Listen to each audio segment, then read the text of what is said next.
was appointed to Archdiocese on October 18, 2012 by Pope Benedict XVI. He was installed as our Archbishop on December 3rd, 2012 at St. Peter Paul Cathedral. Archbishop Tobin is the oldest of 13 children and was born in Detroit, Michigan.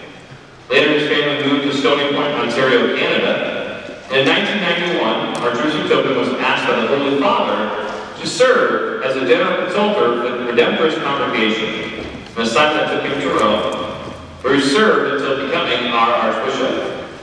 Archbishop Tobin speaks 5 languages fluently: English, Spanish, Italian, French, and Portuguese. He reads several other languages as well.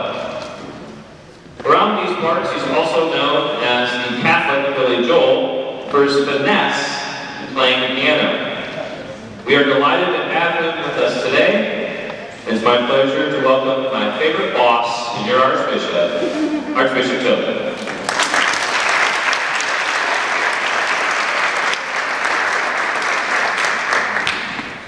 I don't know if I'm the Catholic Billy Joel. I remember the lyrics to Only the Good Die Young. Couldn't be entirely appropriate for you. About a year ago, I received an email from a friend of mine in Chicago. And it's one that I've told different times because it kind of tells you about one of the real liabilities of potholes in my life. It was sent by a young father. His son passed just after Easter in the parish where I used to pastor on the north side of Chicago near River Hill. And Tom wrote to me and he was laughing, kind of letting me laugh in an email, that LOL stuff. His son was 7 years old, and they were walking home, and the dad couldn't quite figure out what the priest was talking about that Sunday. And so he turned to Sam on the sidewalk and said, Sam, what do you think fellow was talking to today? Was he talking to grown-ups or was he talking to the kids? And Sam was a bright guy, thought it over and said, I think he was talking to them. But that's always a kind of a danger with preachers, you end up talking to yourself. I don't think I'm going to talk to myself today, at least I hope not, because we're talking about important decisions that we make in our lives. And I want to congratulate you on the decision that you made that you brought me here to the Promise Keepers celebration. And I'd like to tell you how I kind of reached some decisions in my life in the same area. I think they're important decisions because my experience, living as a human and sexual being, and also listening to a lot of other people who look successfully and not so successfully.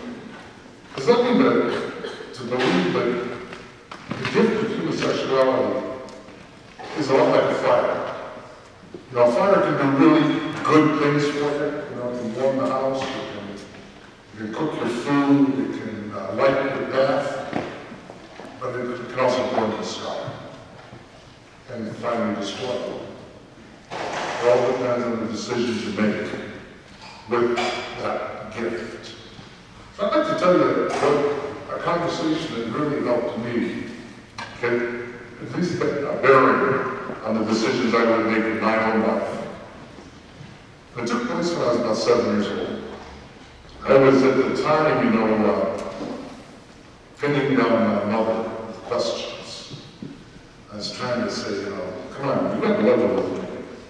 You say that Dad's blood is in me. I was hoping that, but I wasn't quite sure how that was possible if I came out of her.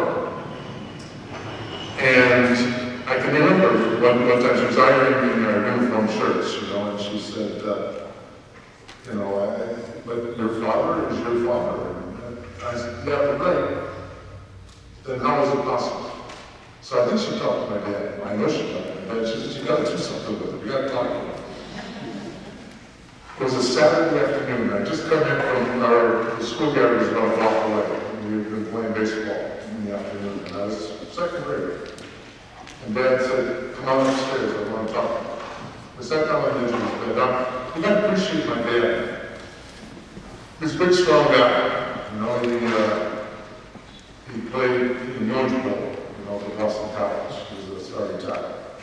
and a great athlete, and a very gentle father, and a loving husband. He was so chivalrous towards women and wanted to make sure that I was chivalrous towards women, which wasn't easy to do if you got 8 sisters and 1 bathroom.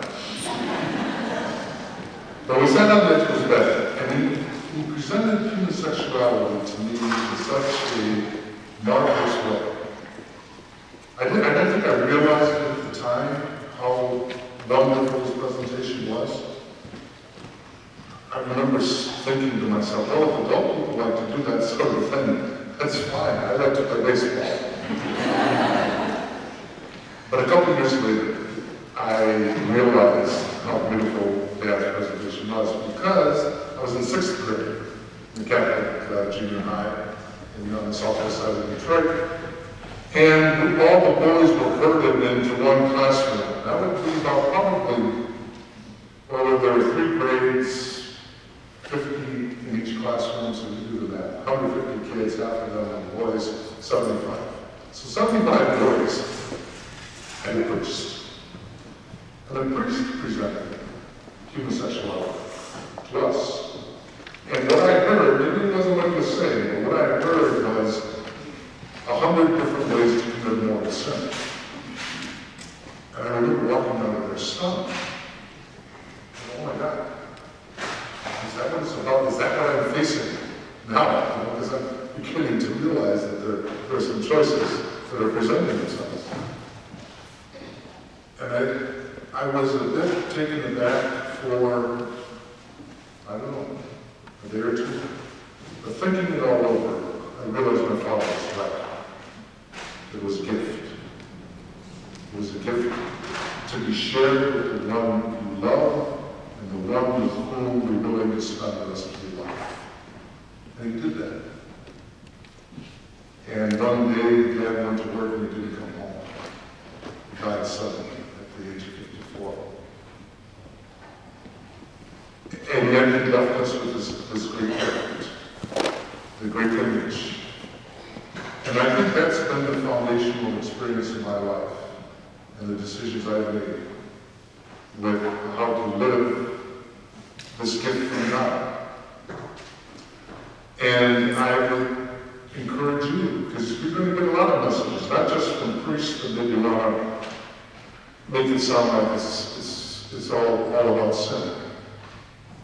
I mean, that can be part of it. But it's about losing the gift. It's not about burdening yourself or burdening somebody else.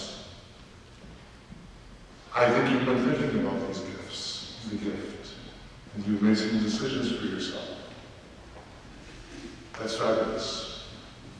Because I think if it's God's will that you're called to the sacrament of marriage, then you will live this fully and joyfully and honestly with the person you are called to share it with.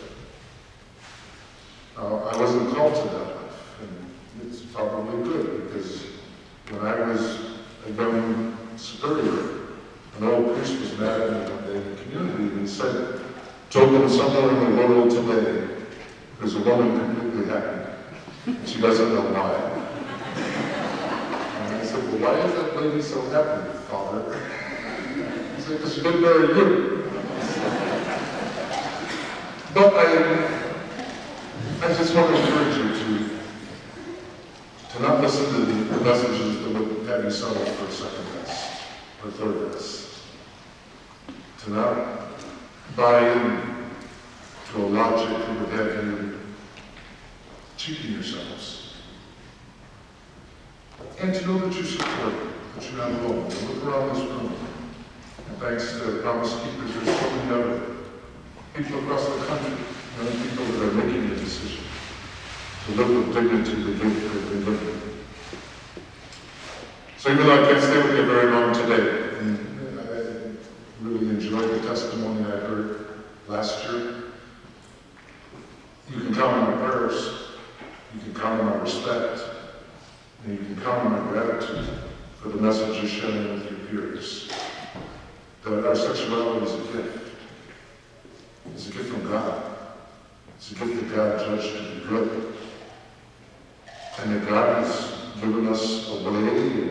a model to love fully within the sacrament of marriage. I hope you choose life. I hope you choose life for yourselves and for the ones you love. And let's pray for each other, that we can live this fire with this fire in a way that gives glory to God and brings us happiness. God bless you all.